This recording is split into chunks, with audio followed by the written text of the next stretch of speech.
All right, let's do this. Welcome, ladies and gentlemen, back to the edition of Deeper Farmer Cigar Garage Talks. Big news first off. Thank you for being here. Let me just say. Big news first off. We're almost out on the decks, folk. I cannot wait to make these deck talks. Anyhow, let's look what we're smoking, what we're drinking. We have a special episode for today. We have the Padron. I'm going to slaughter this, folks, but that's what I do, right? Demosos. Sorry about that, Padron. Good cigar, nice little Connecticut cigar. Really enjoying smoking it. Nice light cigar. For the drink tonight, from the Lansing Brewing Company, we have the Kolsch. Again, slaughter the name. Kolsch. A nice spring beer, apparently. Limited edition. I don't know if it's, I believe it's an ale. Let's crack that open. Get sipping. And we'll talk about what's the video tonight. Oh yeah, it definitely looks like a ale or a Pilsner.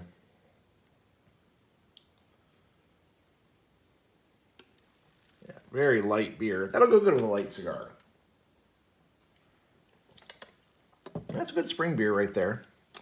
So tonight, as you might have seen from the title, this is some life advice for my nephew, Zack.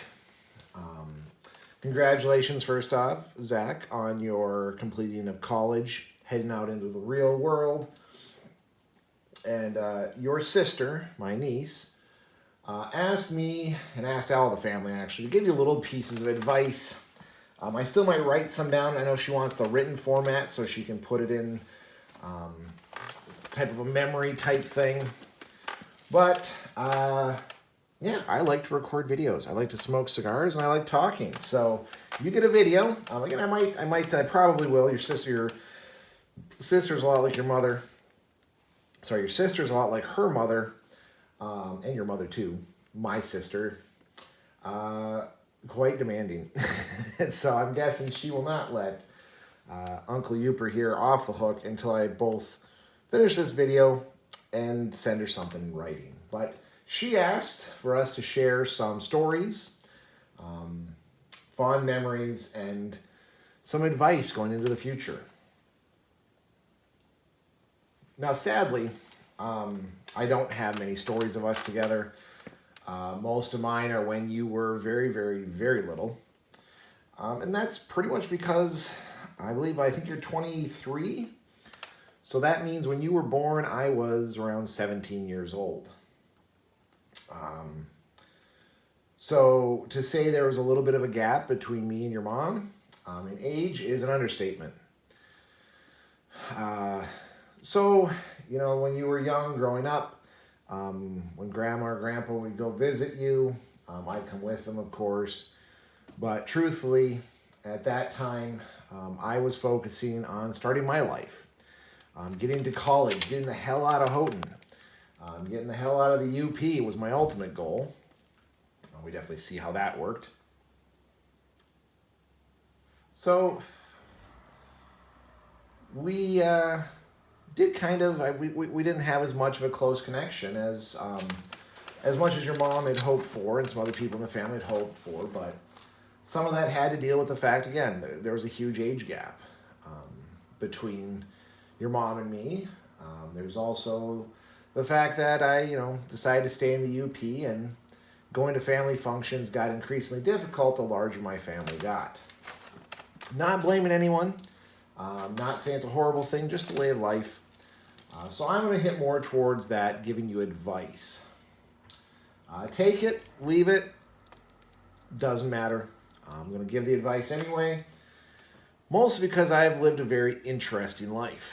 Some of the way I lived actually directly translates to why I wasn't able to visit and go hang out with family. So I hopefully can give you some advice, some pointers, some tips as you start your life.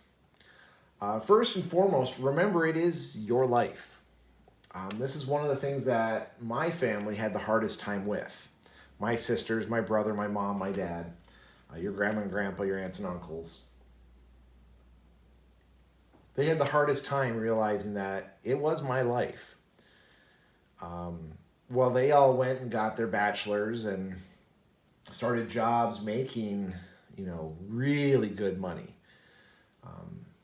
making almost six-figure jobs or six-figure salaries starting off. And again, this is in the early 90s and 2000s. They definitely decided to hit a little bit more to the extreme side of salary, where I decided to become a public servant. Now, I don't blame any of them for the career paths they chose or the life they chose. But some of them were not happy that I chose to go on an ambulance. More than one of your aunts tried to convince me to become a nurse because you make better money and be safer. Well, it's my life. I like the danger, the adventure. It's what made me happy. It's what I honestly felt like I was called by God to do. There's nothing more exhilarating than going 90 miles down the road towards an unknown call, trying to save someone's life. I've talked about in other videos about how one of the best things I enjoyed about being in EMS is I helped people where they were at. Being a nurse, being a doctor, that's great. Again, I have no hate on those professions. But the sick have to come to you. In EMS, you go to where the injuries are. You go to where people need you the most. You don't tell them, well, yeah, but first you got to come to me. You go to them. It's a humbling and amazing experience to have. And I would not have traded that for anything. Well, to be honest, I traded that for everything. I traded family gatherings. When you're one of only 3 paramedics who can take pediatric patients, I was not able to go to the barbecues and the family get-togethers, and I did not make tons of money. Coming out of college with an associate's degree, working as a paramedic, which is the highest license level on an ambulance, I was bringing in a grand total of $11.25 when I got started. Compare that to some of your aunts and uncles, pocket change. And I had to live a humble life. We had to definitely drill down on our expenses. But I lived my life. I didn't live the life your aunts wanted me to live. I didn't live the life your grandma wanted me to live. I didn't live the life Grandpa wanted me to live. I lived for me. You should live for you. If you get into your career path and you find out that you chose this career for the wrong reasons, maybe you thought someone wanted you to do this, or you needed to do this, or to be successful you had to do this, quit. Quit. Change your job. Change your major. Do what you need to do. Do it for you. That'll be a big message throughout here. Did I make tons of money? Do I make tons of money now? No. Was my spirit on fire for the work I did? Yes. Did I feel fulfilled? Yeah. On my roughest, toughest, most extremely difficult day, was there still a part of me that smiled on the inside? Of course, because I did it for me. If I had to do that because someone wanted me to, never would have lasted. Would have burnt out in a second.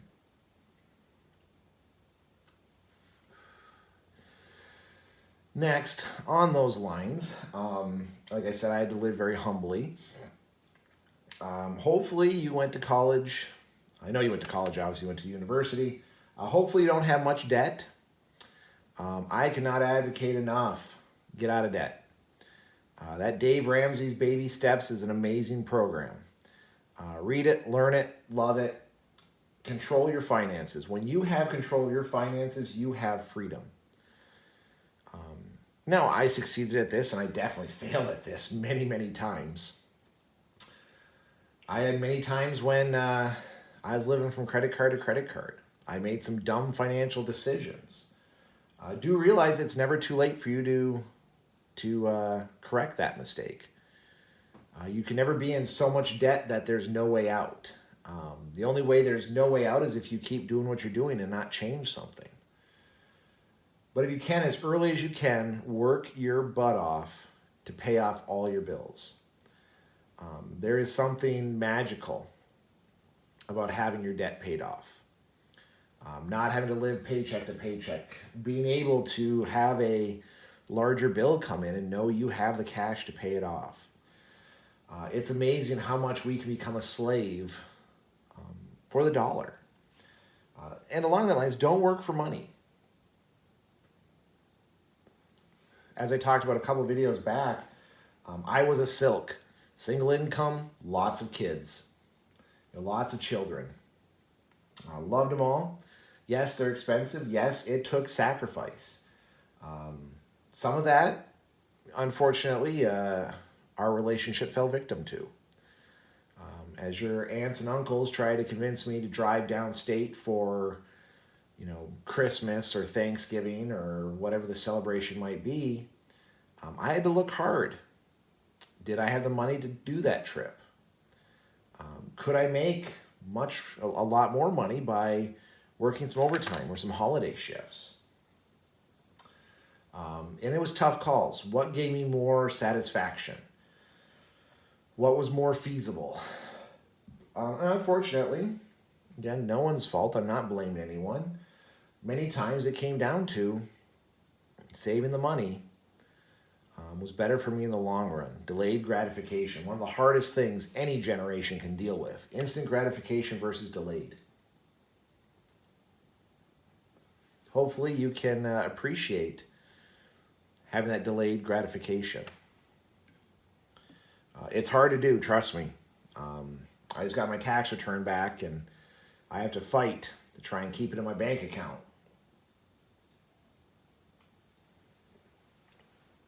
It's an uphill battle, but it's one worth fighting, it's one worth winning. One of the other big things you need to be with yourself is honest with yourself.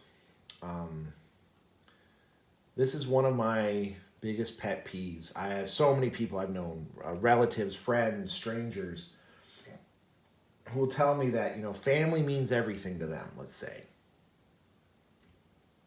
I'm very family orientated. I love kids.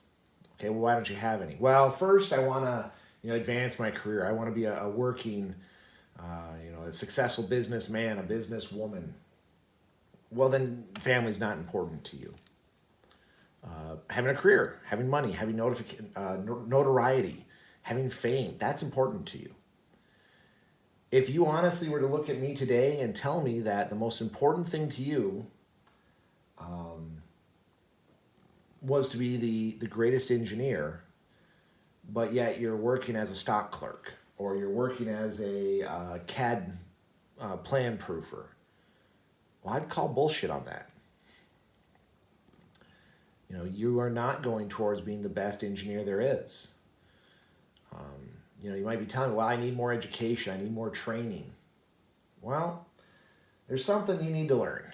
It's called the toolbox fallacy. Not pursuing what you want because you feel like you need one more thing. So many people I work with will tell me, well, I'm a family person, I want kids. But first I need to be successful at work. I need to have $100,000 in my bank account. I need to have this. No, you don't. It's called the toolbox fallacy. Chances are you have the bare minimum you need right now to do what is important to you. And I don't know what that is. And whatever it is, hey, power to you. If I know you do a lot of racing. If racing's important to you, well, then pursue it. If honestly having a family is important to you, then pursue that. Too often we'll use these silly excuses. A lot of them are toolbox fallacies. Well, first I have to, there was a lady I was working with actually this last week. Told her about the new baby. She said, oh my goodness, I love children. I want to have a gaggle. Well, okay, why don't you, have one? You have a significant other, get married, have a kid. Well, I want to, but first. But first, I want to go on a vacation to Europe. But first, I want to travel and see the pyramids. Well, I hate to tell you, um, your most important thing in life right now is not having a family. It's traveling. And that's fine. Hey, you want to travel? You want to make seeing the world your most important thing? Do it. But don't pretend it's something else. Don't pretend that family is the most important to you or that friends are the most important to you or making money is the most important to you. If that's what's most important to you, pursue it. If you think the most important thing in your life is to be a millionaire, then pursue it. Drive forward, drive home. Do realize, though, that you will be sacrificing a lot of other stuff in your life. If you want to be a family man, there's a lot of stuff you're going to have to sacrifice in your life. If you want to be closer to God by being more religious, you're going to have to sacrifice a lot of other things in your life. So take a few minutes to be honest with yourself. As long as we're on love and family, let's talk about the future Mrs. Zack. First off, screw everyone else. If they don't like who you like, screw them. If they think you could have married better, screw them. I had a lot of people tell me that I was better than my wife. We're going on, 18 years of marriage now? Almost 19 years of marriage?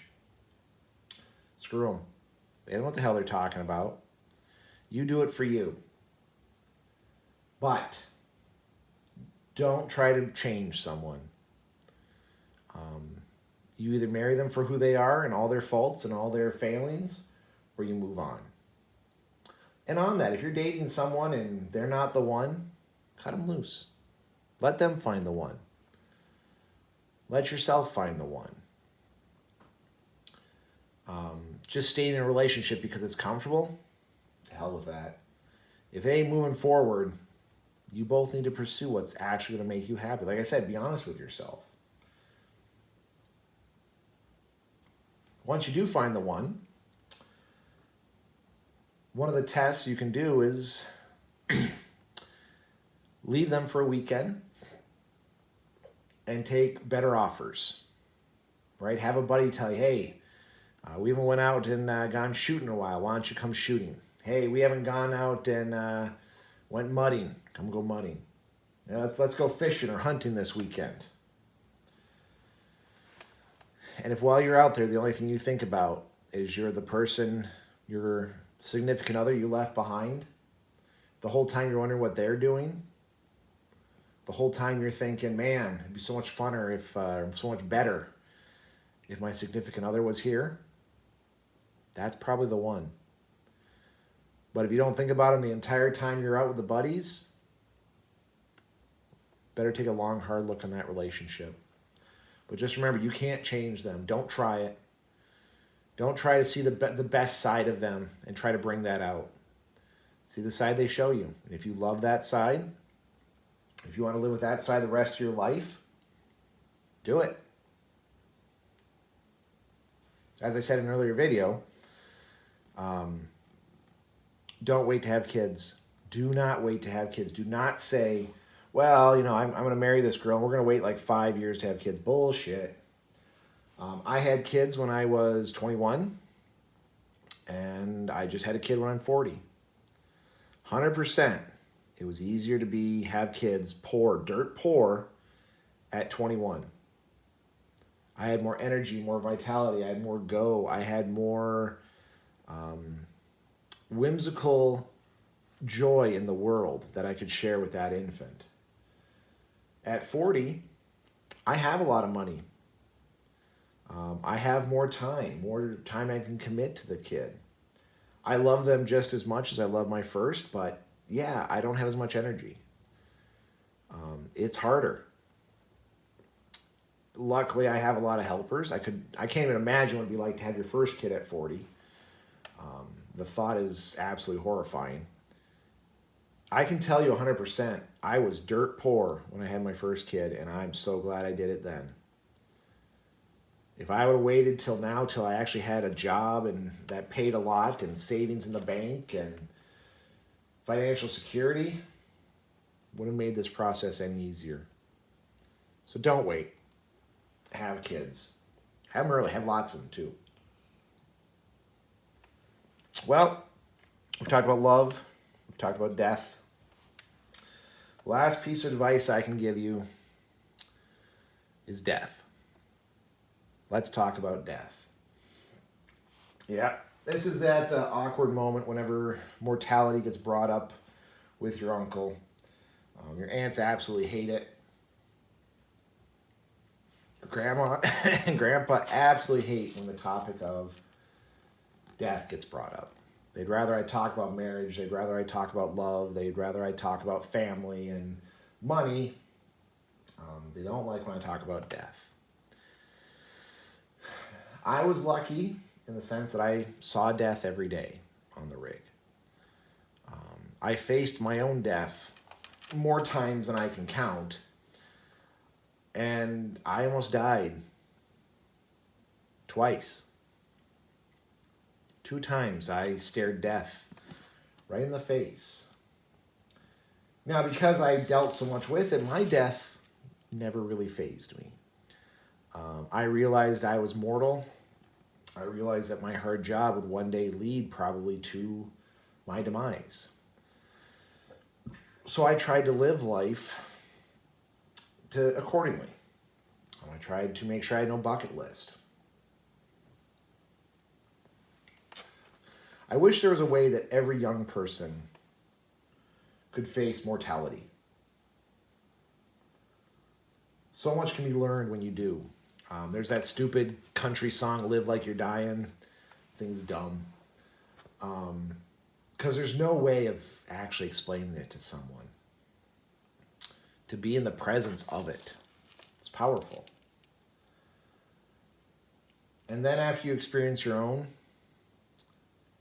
I wish there was a safe way that every young kid out there could experience the near death of their loved one. When her homeschooling mama almost died, in my arms, literally, it changed everything. I hope you never have to go through that experience. I hope you can just learn from it.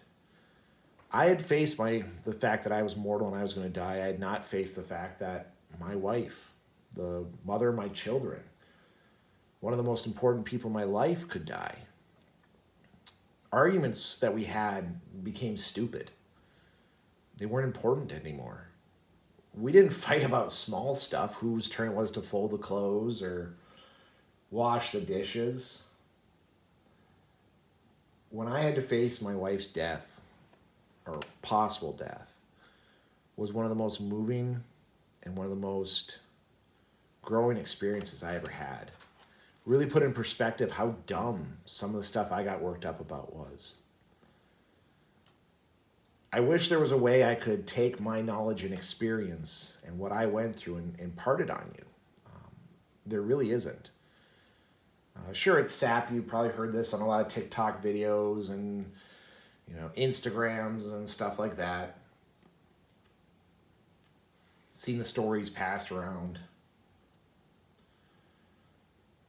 And there's no good way for me to explain this to you. You're going to have to learn it. Like I said, I hope it's all near misses. I hope you don't have to experience death like I have, because it is a hard lesson to learn and a hard thing to deal with. The few things I can share with you, I never once had someone who was dying in front of me wish they made more money, wish they worked another overtime shift, wish they had a better car, wish they had a bigger house. When many people who did die in my presence, they talked about loved ones. They talked about faith. They asked God to help them.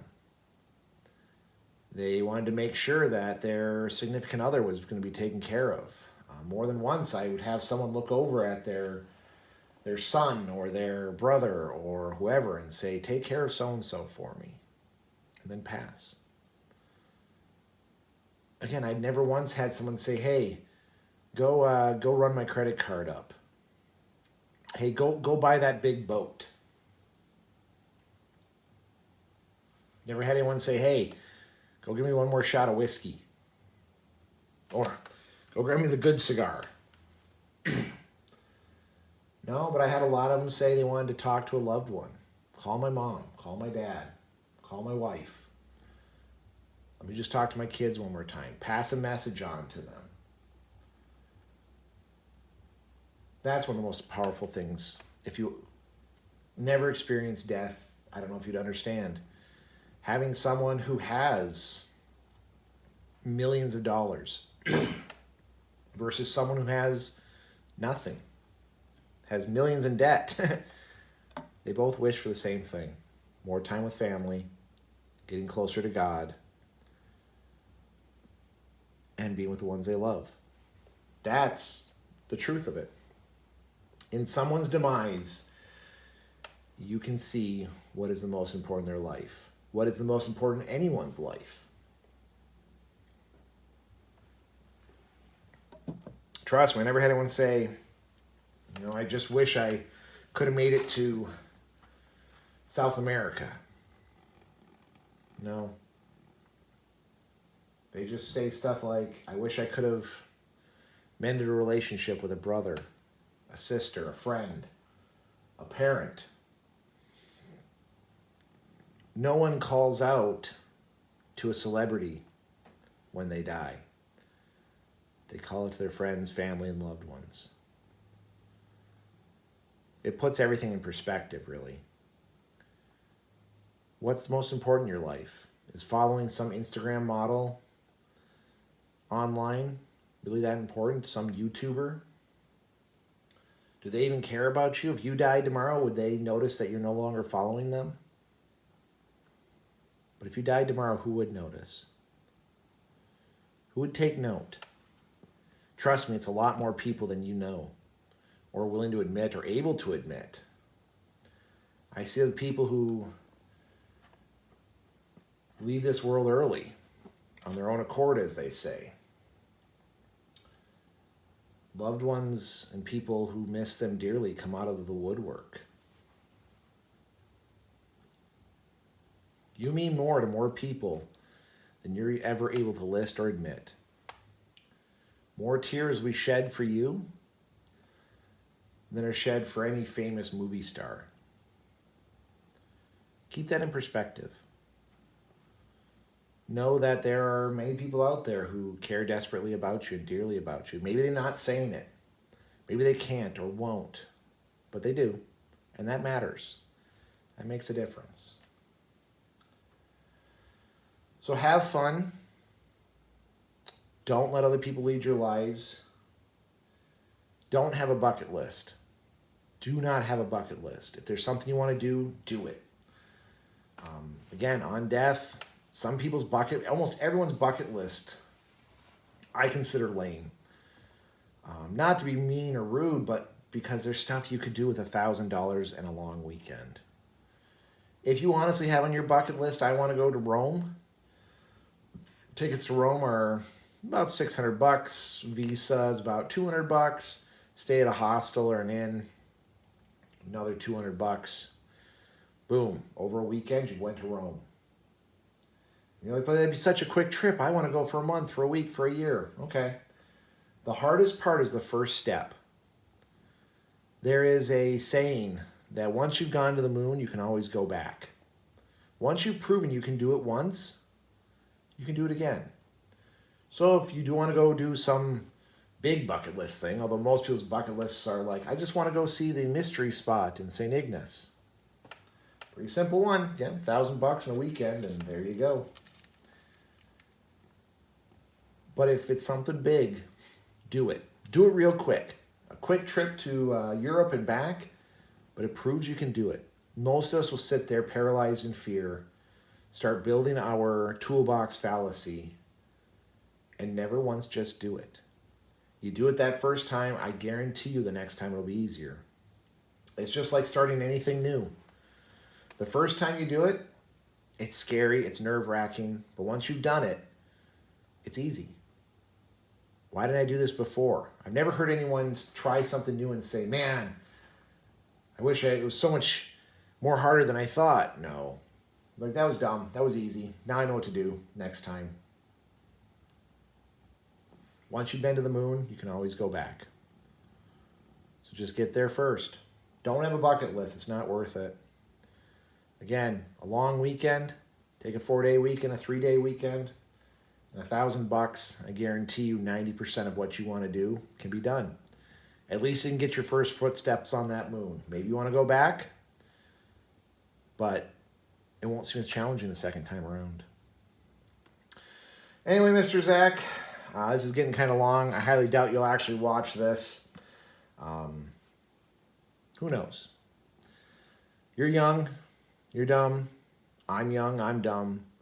I don't take advice from my elders. I know you won't take advice from yours. You'll make the same mistakes I made. I'm going to make the same ones you're going to make.